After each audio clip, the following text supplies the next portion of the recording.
Bonjour, dans cette vidéo, nous allons voir comment sauvegarder des données avec le logiciel Cobian Reflector. Alors sur le site, il y a 2 ans à peu près, on a fait un article et une vidéo sur Cobian Backup, le logiciel Cobian Backup. Tape Cobian dans la barre de recherche du site et dans cet article, donc, on décrit l'utilisation de Cobian Backup ainsi que les différentes sauvegardes possibles avec ce logiciel, complète, incrémentielle, différentielle, des explications. Vous pouvez donc vous reporter à cet article pour avoir donc des précisions sur les types de sauvegarde. Et il y avait une vidéo explicative. On va refaire la même chose avec Cobian Reflector, qui est en fait le successeur de Cobian Backup. Cobian Backup n'est pas compatible avec Windows 11. Cobian Reflector peut faire des sauvegardes automatiques de répertoires et de fichiers. Il permet différents types de sauvegardes, donc complète, incrémentielle, différentielle. Il supporte la compression et le chiffrement des fichiers pour des sauvegardes qui prennent moins de place et sécurisées. Et il permet bien sûr de sauvegarder sur différents emplacements, notamment avec le protocole FTP et SFTP sécurisé, donc pour faire des sauvegardes sur un ordinateur ou des ordinateurs distants. On va pas voir cette partie-là, parce qu'elle est vraiment spécifique. Alors les caractéristiques un peu de Cobian Reflector, si on le compare avec d'autres logiciels de sauvegarde, il est beaucoup plus lent. Par contre, il n'a pas de format propriétaire, il fait en fait des copies de fichiers ou de répertoires. Il n'a pas besoin de logiciel spécifique pour les restaurations. Il a beaucoup de possibilités et de combinaisons, c'est ce qui le rend intéressant malgré sa lenteur. Mais la lenteur n'est pas forcément pénalisante dans les sauvegardes, puisqu'on peut faire des sauvegardes automatiques, les programmer. Pour installer Cobian Reflector, il faut récupérer bien sûr le fichier d'installation. Ce fichier d'installation, vous pouvez le trouver à la fois sur notre site ou sur le site officiel de Cobian. Sur notre site, vous allez dans Téléchargement, dans la rubrique Sauvegarde et installation. Et donc là, vous avez Cobian Backup et Reflector. On a regroupé les deux logiciels, Cobian Backup et Cobian Reflector, pour ceux qui l'utilisent. Donc, on va dans Détail, ici, et on le télécharge et on va récupérer un fichier zip, cobian.zip, dans lequel il y a les deux logiciels. Une autre possibilité également, c'est d'aller sur le site web de Cobian. Donc vous avez le lien ici, visitez le site web. Et donc vous arrivez sur la page de Cobian Soft ici, et vous pouvez donc télécharger Cobian Reflector ici, ou même Cobian Backup, ainsi que des vieilles versions si vous le souhaitez. J'ai récupéré le fichier sur le site qui s'appelle cobian.zip. Il est ici. Donc pour dézipper, eh bien je fais un extraire tout. Voilà, il me propose de le dézipper dans le répertoire téléchargement Cobian. Donc je vais extraire, je ne change pas le répertoire. Donc là on a Cobian Setup et là Cobian Backup, pardon, et là on a donc CB Cobian Backup et là CR Cobian Reflector. On lance l'installation sur Cobian Reflector, CR Setup, en mode administrateur, clic droit, on va fermer tout ça. Je peux choisir la langue d'installation, français, suivant, j'accepte le contrat de licence, suivant, On peut éventuellement changer le répertoire d'installation. Par défaut, c'est Program File dans un répertoire qui s'appelle Cobian Reflector. Et on peut créer éventuellement les icônes du menu démarrage. Ensuite, on fait suivant. Et donc là, la particularité, c'est qu'en fait, on peut installer Cobian Reflector en tant qu'application avec démarrage automatique ou sans démarrage automatique au lancement de Windows, ou alors en tant que service. Le mode service, ça va permettre à Cobian Backup de fonctionner en arrière-plan, même si aucun utilisateur n'est connecté à l'ordinateur. Le mode application, ben, c'est le mode classique, hein, c'est une installation classique. Le logiciel ne fonctionne que si l'utilisateur est connecté ou est à lancer l'application. Alors il sera toujours possible de revenir en arrière et de modifier ce réglage dans les paramètres de l'application. On choisit le mode classique dans ce qui suit. Application classique, c'est le plus courant et le plus fiable.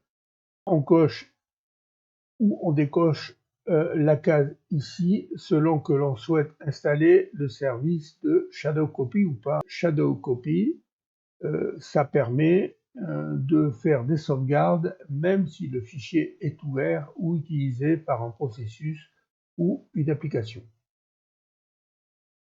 On lance l'installation en cliquant sur Suivre. Alors une fois qu'on a fait l'installation, on a donc la création de 4 icônes. Une icône application principale, un outil d'autorisation, un client distant qui est l'outil justement pour faire les sauvegardes sur un PC distant, et l'interface utilisateur. Alors pour lancer Reflector, il faut cliquer d'abord sur application principale. Si on clique sur interface utilisateur d'abord, eh bien en fait on a une icône qui s'ouvre ici et elle est rouge. Alors quand l'icône est rouge, ça veut dire que si on vient de faire une sauvegarde, il y a des problèmes ou des erreurs, ou bien que le moteur de Cobian n'est pas lancé. Et donc si j'ouvre l'interface, là, je fais un clic droit sur cette icône, je fais ouvrir, j'ai une interface vierge, et je n'ai pas de tâche, tout est grisé, puisque le moteur de Cobian n'est pas lancé. Donc je quitte l'application. Donc pour bien la quitter, je fais un clic droit sur l'icône en bas et je fais sortir. Voilà, là l'application est complètement arrêtée. Donc je reviens à mon menu, je clique d'abord sur application principale.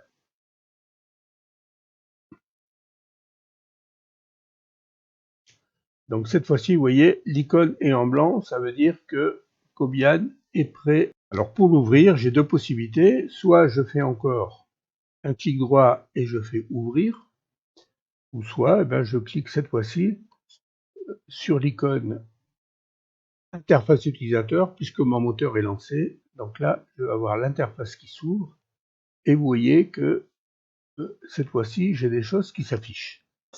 Alors là, c'est un certain nombre de sauvegardes que j'ai paramétrées, qu'on va voir dans le détail tout à l'heure. Elles s'affichent dans le panneau de gauche. Voilà. Ici, on a la liste des tâches.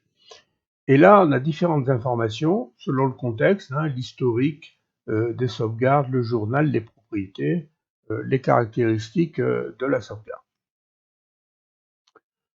Dans cette interface, donc dans la partie supérieure, on a un menu. On ne va pas voir tout le menu en détail et un certain nombre d'icônes qui sont des raccourcis pour lancer certaines actions.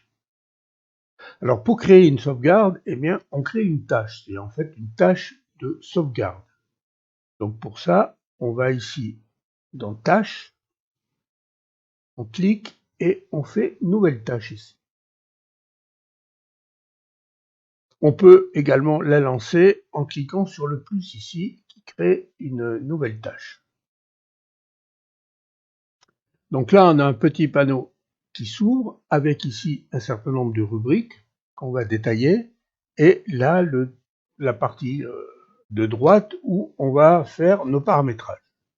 Donc la première chose qu'on fait, eh bien, on donne un nom à la tâche, hein. Là je mets test, voilà, et on peut la classer ou pas dans un groupe. Donc là j'ai créé un groupe, hein, que j'ai appelé sauvegarde complète, SVG complète. Donc pour créer un groupe, on clique ici et on peut choisir de mettre la tâche dans un groupe si on a beaucoup de tâches et qu'on veut les regrouper, hein. Ça peut concerner des répertoires, ça peut concerner des applications, enfin tout ce qu'on veut, hein. C'est une sauvegarde complète, je la classe dans le groupe sauvegarde complète, hein. Cette tâche, eh bien, je peux l'activer ou la désactiver. Si je la désactive, eh bien, elle ne sera pas lancée quand je clique un bouton lancer les tâches, hein. Voilà. Là, j'inclus ou pas les sous-répertoires qui peuvent être éventuellement contenus dans la tâche. On va voir ça un peu plus loin. On peut donc créer des sauvegardes séparées. Si on laisse la souris sur la ligne, hein, on a l'aide qui s'affiche, hein. Donc créer des nouvelles sauvegardes séparées. Si la case est cochée, de nouvelles copies de sauvegarde seront créées à l'aide d'un eurodatage. Si c'est décoché, les sauvegardes existantes seront écrasées. Ensuite, on peut utiliser les attributs d'archive ou pas. Si coché, l'attribut l'archive d'un fichier sera utilisé pour savoir si le fichier doit être copié. Si c'est décoché, c'est la date du fichier qui sera utilisée à la place. Utiliser les clichés instantanés de volume, c'est donc la fameuse technologie Shadow Copy qui permet donc de sauvegarder un fichier qui est ouvert ou utilisé par un autre processus. Alors ça rallonge un petit peu le temps de sauvegarde, hein. Si vous êtes sûr de ne pas avoir de fichiers utilisés par les applications quand vous lancez une sauvegarde, vous pouvez la désactiver, ça ira un peu plus vite. Si par contre vous la désactivez et qu'il y a un fichier ouvert par une application, eh bien ce fichier risque de ne pas être dans votre sauvegarde. Alors là, très important, on définit le type de sauvegarde, hein. Donc là, c'est une sauvegarde complète, c'est-à-dire ça va me sauvegarder tous les fichiers et répertoires que j'aurai sélectionnés. On passe maintenant au deuxième volet et on va sélectionner ce qu'on veut sauvegarder et l'endroit où on va sauvegarder. Donc je clique sur Fichier et là, on va sélectionner la source de la sauvegarde. Donc là, je clique sur Ajouter et je vais par exemple vouloir sauvegarder un répertoire de mon disque D. Je prends au hasard, je vais sur mon disque D et je choisis par exemple bib.animé, ce répertoire.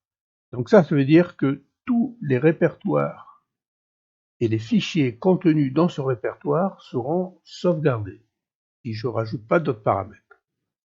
Ensuite, là, je rajoute l'endroit, la destination de la sauvegarde. Donc là, ça garde en mémoire mon dernier réglage. Donc celui-là, c'est pas là que je veux le sauvegarder. Donc je sélectionne et je fais effacer. Et je rajoute un autre endroit où je vais sauvegarder. Donc je vais sauvegarder là sur le disque E, par exemple, dans un répertoire qui s'appelle sauvegarde. Donc là, on a tous les répertoires, donc les fichiers de ce répertoire qui vont être sauvegardés ici. Si je veux sauvegarder en plus d'autres répertoires ou d'autres fichiers, eh bien je fais ajouter. On va rajouter des fichiers ici. Voilà. Je reprends mon disque D, je prends totalement au hasard. Voilà, par exemple dans Club informatique. On va voir un fichier PDF par exemple. Je sélectionne tout ça. Hop. Voilà. Et donc là, vous voyez que les fichiers à sauvegarder se rajoutent. Bon, je fais ça pour tous les fichiers et répertoires que je souhaite sauvegarder. Ensuite, je vais dans Calendrier. Et dans Calendrier, je peux donc faire une sauvegarde manuelle, c'est-à-dire que la sauvegarde sera lancée chaque fois que je cliquerai sur le bouton pour lancer la sauvegarde. Mais je peux faire des sauvegardes automatiques, hein. Donc des sauvegardes quotidiennes, hebdomadaire, mensuel, annuel, au démarrage de l'ordinateur, etc. Si par exemple je choisis hebdomadaire, eh bien je peux par exemple faire mes sauvegardes le lundi et le jeudi, je choisis 2 jours, et je peux choisir l'heure. Donc je vais choisir 17 heures. Je peux rajouter éventuellement des temporisations. On va rester sur manuel. Ensuite, on rentre dans le volet dynamique. On peut choisir la priorité de la sauvegarde par rapport aux autres applications, si elle est prioritaire, si elle est normale, traitée comme toutes les applications, ou si en priorité basse, hein, eh ben, elle passera après les autres applications, c'est-à-dire que il y a beaucoup de charges, enfin s'il y a des charges sur le processeur ou sur l'ordinateur, eh bien elle aura une priorité moindre et elle mettra un peu plus de temps. Donc là, on laisse sur normal, et donc en fonction du type de sauvegarde, hein, ces cases-là sont activées. Donc là, j'ai choisi, hein, pour l'exemple, de garder 3 sauvegardes complètes. C'est-à-dire que je vais lancer des sauvegardes. Au bout de la 3e sauvegarde, de la 4e sauvegarde, eh bien, le système va me supprimer, va m'effacer la sauvegarde la plus ancienne pour en garder toujours un maximum de 3. Alors on règle ce paramètre en fonction de la taille des sauvegardes et de la place qu'il y a sur la destination de la sauvegarde. Si j'avais choisi une copie différentielle ici, ou incrémentielle, eh bien je peux choisir le nombre de copies différentielles à conserver également, et le nombre également de changements incrémentiels ou différentiels. Donc là c'est désactivé.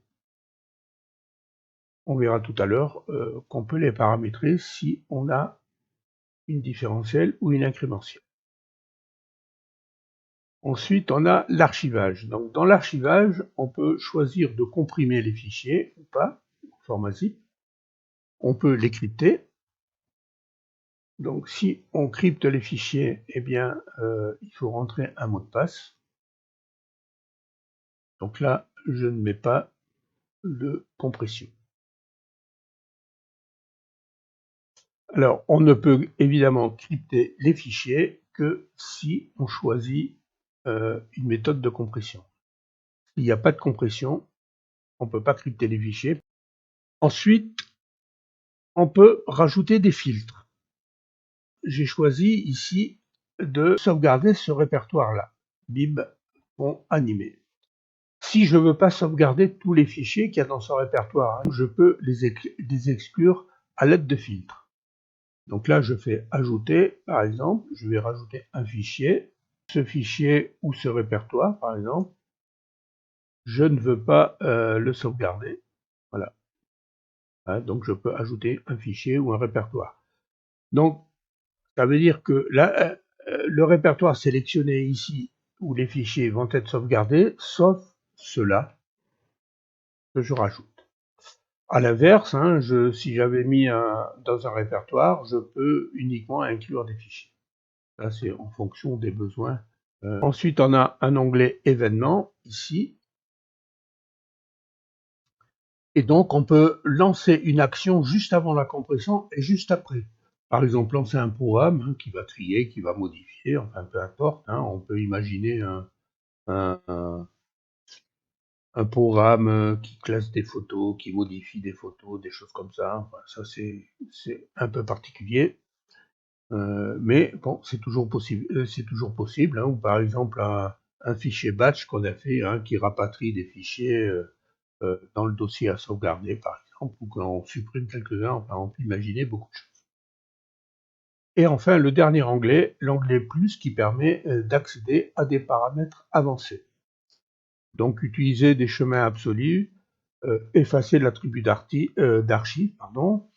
inclure le type de sauvegarde dans le nom, c'est-à-dire que si vous cochez cette case, eh bien, quand vous faites la sauvegarde, si c'est une sauvegarde différentielle, complète ou incrémentielle, eh bien, dans le nom de la sauvegarde, entre parenthèses, on aura différentiel, incrémentiel, etc. Ça vous permet de bien déterminer la sauvegarde.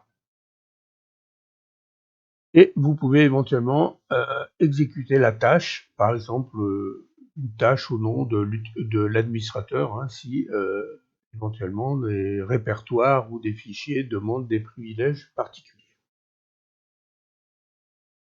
Voilà, une fois qu'on a fini, on a fait OK, on fait OK, et notre tâche est créée. Donc, dans ce qui va suivre, cette tâche ne m'intéresse pas. Hein. Donc, je peux, si je clique là-dessus, eh bien, je peux exécuter la tâche. Hein. Ici, je peux en créer une nouvelle et je peux modifier ou supprimer la tâche. Je peux également la cloner. Si je veux créer plusieurs tâches qui se ressemblent, hein, je clone ma tâche, par exemple. Ici. Voilà. La tâche est clonée. Et donc là, je peux la modifier, clic droit. On peut modifier n'importe quand une tâche.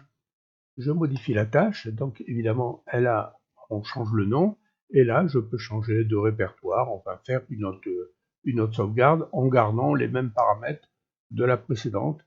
Donc ça permet de gagner du temps. Donc, cette tâche, je vais la désactiver, et celle-là aussi, puisque ça ne m'intéresse pas de les lancer. Donc je pourrais la supprimer. Hein. Donc là, on va la désactiver. Voilà. Et on va supprimer celle-là. Voilà. On a vu tout à l'heure que j'ai créé des groupes. Si j'ai beaucoup de tâches, évidemment, je vais les avoir toutes alignées. Et donc les groupes, ça permet de simplifier l'affichage. Si je veux n'afficher que le groupe que j'ai créé, le regroupement SVG complète, eh bien, je clique là-dessus. Et donc ça affiche toutes les tâches, qui ont été classées dans le groupe SVG complète. Hein. On va quand même laisser afficher tous les groupes. Alors, il y avait un certain nombre d'outils qu'on va voir très rapidement. Également, on avait le client distant. Alors, le client distant, hein, dans l'article, je détaille un petit peu la façon de l'utiliser. Bon, c'est vraiment spécifique. Hein. Ça vous permet donc de créer des connexions hein, avec des ordinateurs distants. Par FTP, par voilà.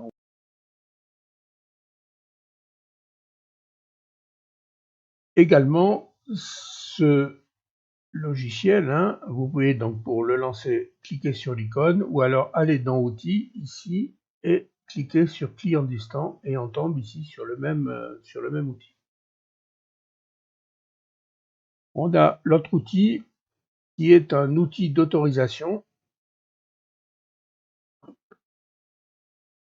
Si des fichiers ne peuvent pas être copiés parce que il y a des problèmes d'autorisation de fichiers, etc., cet outil est censé les réparer. Donc, il peut se lancer via l'icône ou alors également via outils ici et réparation des autorisations. On tombe sur le même, hein, je ne vais pas le relancer une deuxième fois. Au moment de la restauration, si vous compressez des fichiers au format zip, vous pouvez les décompresser avec le gestionnaire de fichiers de Windows, mais si vous utilisez par exemple notre format, eh bien vous avez également ici un outil de décompression qui vous permet donc de décompresser des fichiers également. Il suffit de sélectionner ici, fichier ou dossier, de définir la destination, de rentrer le mot de passe si vous avez protégé la sauvegarde de façon à récupérer les fichiers décompressés de la sauvegarde. Voilà un tour d'horizon rapide des fonctions. Je vous laisse découvrir le reste. Hein. Donc les tâches, on a vu, modifier la tâche, cloner la tâche. Là, on lance les actions, exécuter toutes les tâches, forcer une sauvegarde complète pour l'ensemble des tâches, c'est-à-dire que même si elles ont été faites en différentiel, eh bien, on peut lancer une sauvegarde complète pour l'ensemble des tâches. Alors, là, on a l'historique.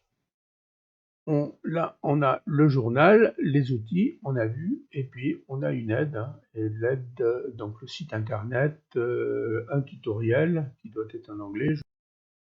Nous allons voir maintenant comment utiliser le logiciel. Donc, j'ai créé un répertoire avec des fichiers à sauvegarder et qui sont sur mon disque D.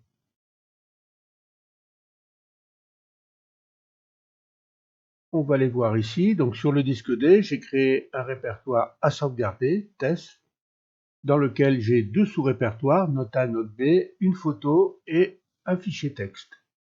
À l'intérieur des sous-répertoires, j'ai trois fichiers texte, fichier B1, B2, A1, A2. Donc c'est ce répertoire que je vais sauvegarder. Sur le disque externe, ce disque est donc à la lettre K, c'est un disque USB externe. J'ai créé ici le répertoire où je vais placer mes sauvegardes. Les répertoires sont vides au départ, hein, là où je vais sauvegarder une sauvegarde complète, la différentielle, incrémentielle, etc. Donc, je vais lancer le logiciel. Hein. Là, je suis sur un autre ordinateur où j'ai également Cobian Reflector d'installer. Voilà, c'était plus simple. Donc, j'ai créé, pour commencer, une sauvegarde incrémentielle. Donc, sauvegarde incrémentielle, on va voir les paramètres. Donc, elle est bien sûr activée. J'inclus les sous-répertoires. J'ai sélectionné sur incrémentiel. Je n'utilise pas les clichés Shadow Copy pour aller un peu plus vite. J'ai désactivé. Donc, les fichiers ici, c'est le répertoire à sauvegarder test, hein, qu'on vient de voir, avec les deux sous-répertoires, la photo et un autre fichier texte.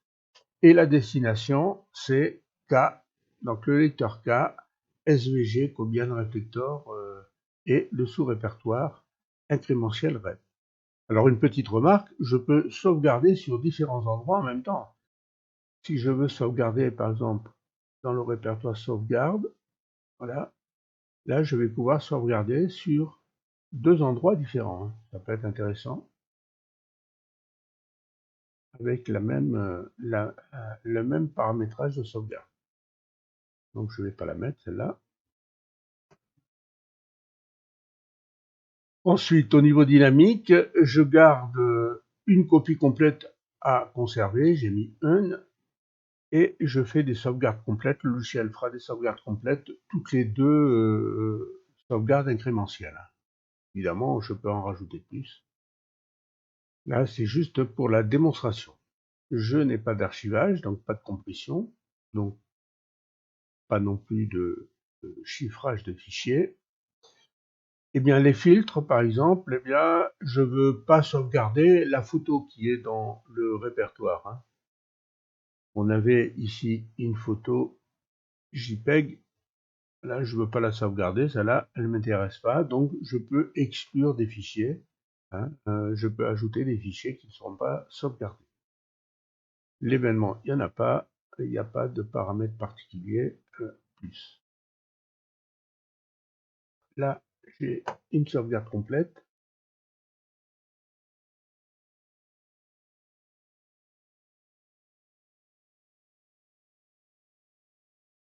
Donc maintenant, je vais dans mon répertoire de sauvegarde, ici, incrémentiel, c'est là-dedans que j'ai sauvegardé,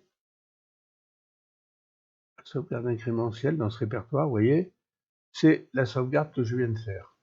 Donc c'est une sauvegarde complète, si j'ouvre, eh bien, je retrouve tous les fichiers qui sont sauvegardés, sauf la photo, hein, qui a été exclue.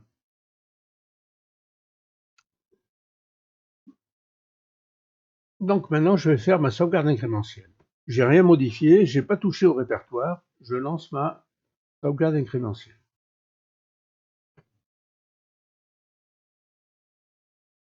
Voilà, la sauvegarde est terminée. Je vais dans le répertoire et je vois que la deuxième sauvegarde a été créée. Je l'ouvre, donc là c'est la sauvegarde incrémentielle, hein. Je l'ouvre et qu'est-ce que je vois? Je n'ai pas de fichier sauvegardé et les sous-répertoires sont vides. La sauvegarde incrémentielle va se baser sur la sauvegarde, la dernière sauvegarde, et va mettre la différence. Or, je n'ai rien modifié, donc les répertoires sont vides. Ça veut dire qu'entre ces deux sauvegardes, il n'y a eu aucune modification. Alors maintenant, je vais modifier un fichier. Par exemple, dans Note B, je vais modifier celui-là. Modifier. Voilà. Ça se fait avec le bloc-notes. Voilà. J'enregistre le fichier. Enregistré. Mon fichier, donc, a été modifié. Je vais donc lancer maintenant la sauvegarde incrémentielle.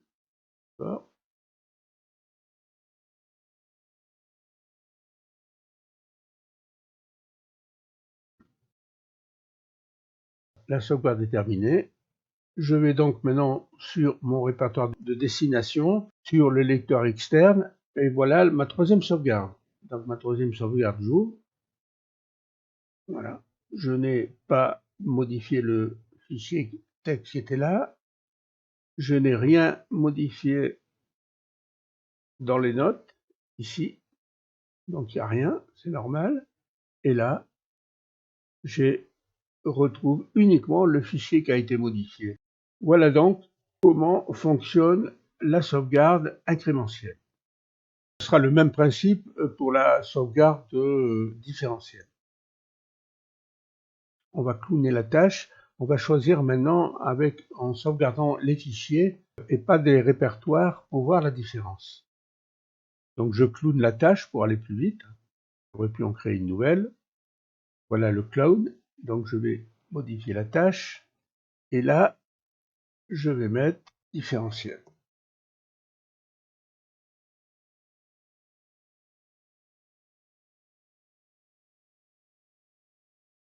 Différentiel fichier. Alors, je mets fichier. Tout à l'heure, on avait sauvegardé un répertoire. Je mets différentiel ici, hein, pour faire la sauvegarde différentielle. Et dans les fichiers, je ne change pas le répertoire source. Et par contre, je vais, pour pas me mélanger, je vais changer le répertoire de destination. Là. Et je vais prendre K. Je vais mettre différentiel fichier. Voilà, j'ai sélectionné ce répertoire. Le calendrier, on ne le touche pas, il est manuel. En dynamique, je ne vais pas changer. Je vais faire les copies différentielles à conserver. Par contre, on va en garder 3, 4 hein, copies différentielles. Pour ce qui concerne les fichiers,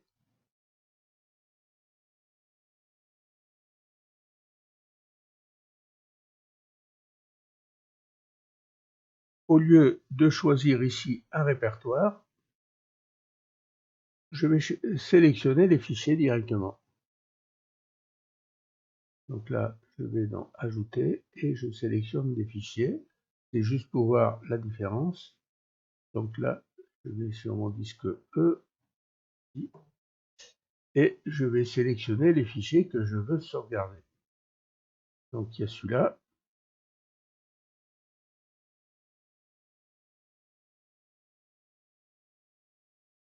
Il y a cela.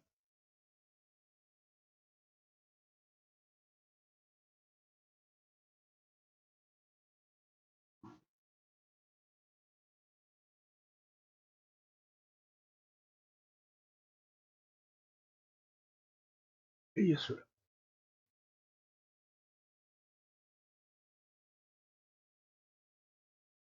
Voilà.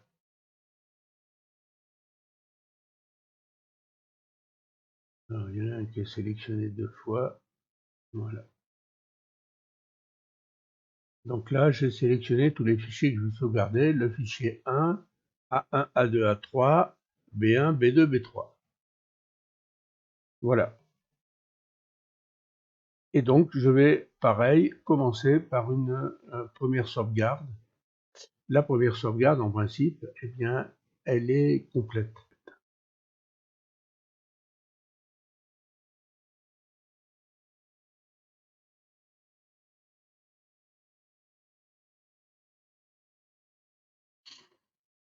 Voilà, la sauvegarde est terminée.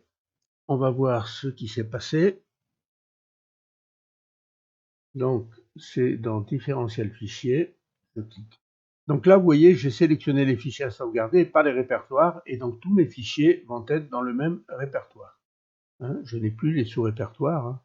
Là, j'ai sélectionné donc les fichiers à sauvegarder. Et donc, je me retrouve avec mes 7 fichiers 1, A1, A2, A3. Ça correspond à une sauvegarde complète puisque c'était la première. Donc là, maintenant, je reprends mon répertoire d'origine et je vais modifier le fichier B3.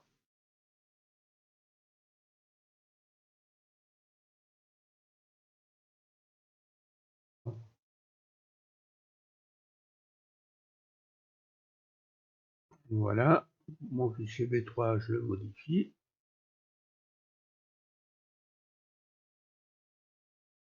Et je vais lancer maintenant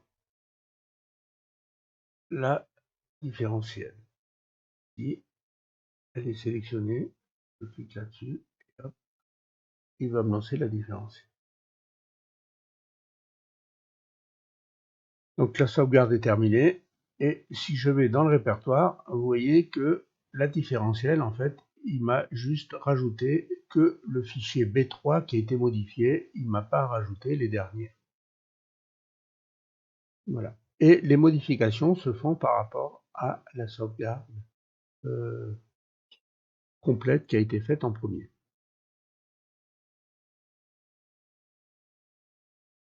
Voilà. On va faire, pour terminer, une sauvegarde complète.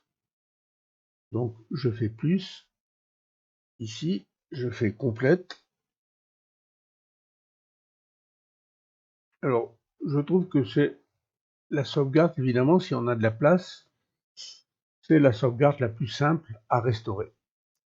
Donc, je l'appelle sauvegarde complète. Voilà. Les fichiers, je vais donc choisir des répertoires à sauvegarder.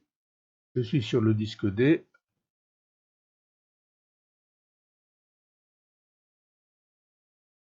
Je sélectionne ce dossier. Et là, je vais donc rajouter sur le lecteur K, je vais sauvegarder dans un répertoire. Donc mon lecteur K est là. Ici, on va faire dans complète rep. Là, j'ai sélectionné mon dossier. Calendrier, toujours manuel. Dynamique, je mets complète ici. Et je vais garder par exemple 3, 4 copies complètes à conserver. Ce qui fait que je vais pouvoir là garder 4 sauvegardes complètes. Quand j'arriverai à la 5e, eh bien, la plus ancienne sera effacée pour ne conserver que les 4 dernières sauvegardes complètes à faire. Je regarde si les fichiers instantanés sont bien décochés. Voilà, ma sauvegarde complète est prête et là je la lance.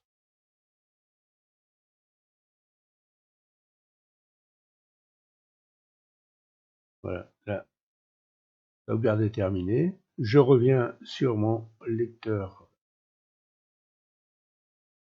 de sauvegarde et c'était dans complète rep.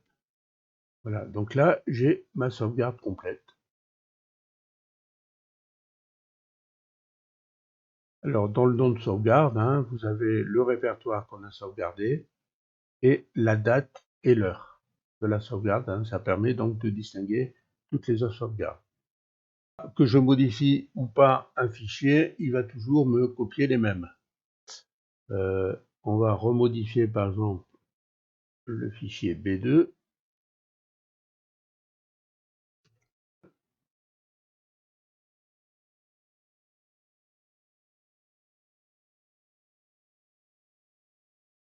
Je lance une autre sauvegarde complète. Voilà. La sauvegarde est terminée. Et donc là, j'ai ma deuxième sauvegarde. Et donc là, si on regarde à l'intérieur, eh bien, on a tout qui a été sauvegardé avec ici le fichier B3 qui vient d'être modifié. C'était le B2 qu'on avait modifié, 11h54.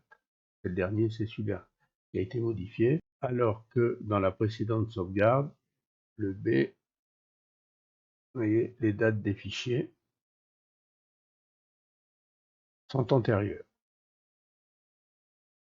Donc voilà les différents types de sauvegarde qu'on peut faire. Donc sauvegarde, on sauvegarde que des fichiers et ils ne sont pas dans un répertoire, ou sauvegarder un répertoire.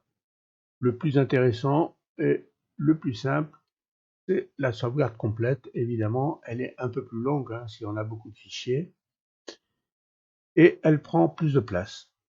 J'ai créé également une sauvegarde avec des fichiers compressés. Donc je l'ai sauvegardé ici dans un répertoire aussi toujours du lecteur externe K. Donc on va voir rapidement le paramétrage. Donc j'ai donné complète repzip comme nom. Dans les fichiers, donc toujours le même répertoire sauvegardé, et je fais la sauvegarde dans deux répertoires différents. C'est une particularité du logiciel. On peut faire des sauvegardes en même temps sur plusieurs destinations. C'est quelque chose qui peut être assez intéressant. Donc là, par contre, dans la partie archivage, j'ai choisi compresser les fichiers individuellement au format zip, et j'ai choisi de crypter les fichiers avec un mot de passe. J'ai déjà lancé la sauvegarde.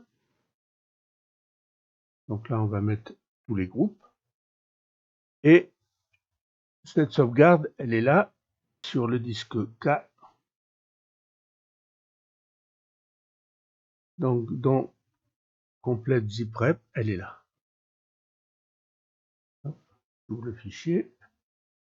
Et donc, je retrouve la sauvegarde que j'ai fait tout à l'heure. Et là, si je l'ouvre, je vois que j'ai les mêmes fichiers, évidemment, dans les répertoires aussi, mais les fichiers sont zippés. Là, c'est une restauration que j'ai fait tout à l'heure. On n'en tient pas compte. Donc là, si j'ouvre le répertoire A, vous voyez que les fichiers sont zippés. Le logiciel n'a pas de bouton ou de tâche pour restaurer. Les restaurations sont manuelles. Si je vais dans mon répertoire du disque D où j'ai les fichiers que j'ai sauvegardés, si par exemple je les efface, ça peut être une erreur, par exemple, j'ai effacé malencontreusement tous les fichiers. Donc maintenant, je veux en restaurer. Je vais dans le répertoire où j'ai fait mes sauvegardes, et je veux restaurer qu'un seul fichier. Je clique sur ce fichier à restaurer et je fais extraire. Je choisis mon lieu de restauration. Alors je ne suis pas obligé de restaurer dans le répertoire d'origine. Je peux sauvegarder dans un autre, mais là, comme j'ai tout effacé, je vais restaurer donc le fichier dans ce répertoire. Alors j'aurais pu créer le répertoire note A ou note B. Voilà, donc je sélectionne ce fichier et je fais extraire. Et là, je vois que j'ai une erreur. Le gestionnaire donc, de fichiers de Windows me signale une erreur. Donc, en fait, comme le fichier est crypté, il ne s'est pas décompressé. Si ça vous arrive, eh bien, vous pouvez utiliser un autre programme pour décompresser. Par exemple, le programme 7zip. Je reviens dans mon répertoire où j'ai placé mes sauvegardes. Je sélectionne et je fais extraire. Là, je choisis le lieu où je veux extraire, restaurer mon fichier. Donc, je vais dans le disque D Là, je suis sur K, hein. Donc ce qui m'intéresse, c'est le disque D. Voilà. Je vais dans sauvegarde des textes, test.